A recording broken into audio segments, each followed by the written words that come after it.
Okay, so that's what a real man is. So that's a real man, then how can we functionally accomplish this? How can we communicate this as an accessible vision for all of young men? How can we broadcast this, megaphone this out to young men into the world today to kind of establish the vision? So I have distilled this down to really 5 things that men can do to get back on track, especially if they are not doing this or they're in kind of a rough spot.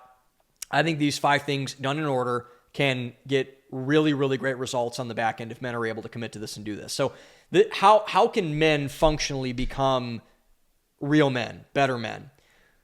The first way, in my view, is you got to know your values. Know your values. Know what's important to you, particularly within a religious structure. If you don't know God, get to know God. Get to church. Read the Bible. Get in the Word. Pray. Talk to other believers. Talk to your pastor. Get in the Word. Know God. Know your values. Because religion is an assertion of a good definition for a religion as far as I'm concerned. I'm making this up on the spot, but I think this is a good definition. A good definition for religion is a assortment of the highest values in all denominations of life. What you do with your money, your marriage, your relationship, your fitness, your walk with God, all those type of things.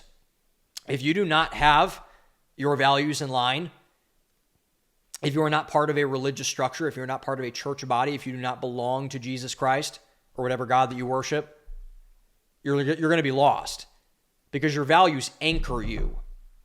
They put you in the ground so you can move properly and step and get to where you want to go and all those type of things.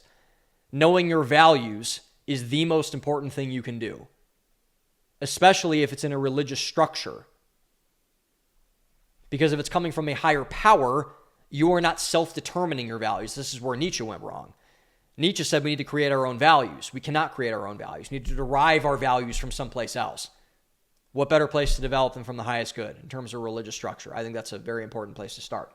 Number 2, I think this is kind of where we are with men right now. I think we're somewhere between 2 and 3. So do not be ashamed of those values and enforce them on the world. I actually think we're past this now, thank God. So what men have failed to do over the last 50 years is we've been ashamed of masculinity. We've been driven to shame by it, which is a sinful thing because masculinity is not something to be shamed at all. So men, in that regard, have been derelict in their duty of holding themselves accountable to the fostering of masculinity in their own lives. So we have been said, maybe masculinity is toxic. Maybe my grandpa was kind of a jerk to my grandma. Maybe my dad is kind of the problem. No. We're done. We're done with that. We're done by saying that your grandfather's generation, your dad's generation, your great-grandfather's generation was the problem. They're not the problem. Did they have problems? Yes. But are they inherently the problem because they're men? No. That narrative is over. It's dead. I'm glad. We should salt the earth behind it and burn it. So do not be ashamed of masculinity. Do not be ashamed of your values. If you're a Christian, do not be ashamed of being a Christian. Be bold about your faith and enforce them on the world. I'm a man. I hate the word proud, but be proud of that. Be proud if you're a woman. Be proud if you're a man, especially. Don't be ashamed by it. Don't wish that you were something else. Don't wish you were the opposite sex or whatever. That's stupid. God made you a man. Be a man. Act like it. Don't be ashamed about it. And say that this is how I would like masculinity reflected in my community, in my family, in my town, in my church, with my children. Be bold about that. Do not be derelict in that duty. That's a very, very big mistake that a lot of men make. Number 3, I think this is where men currently are at now and rounding this up, which is it's a good place to be. We haven't been close to this in a while. So dedicate your life to living those values via value-driven, holistic personal development. This is exactly what we were talking about in the last segment. Dedicate your life to living the values that you want to live.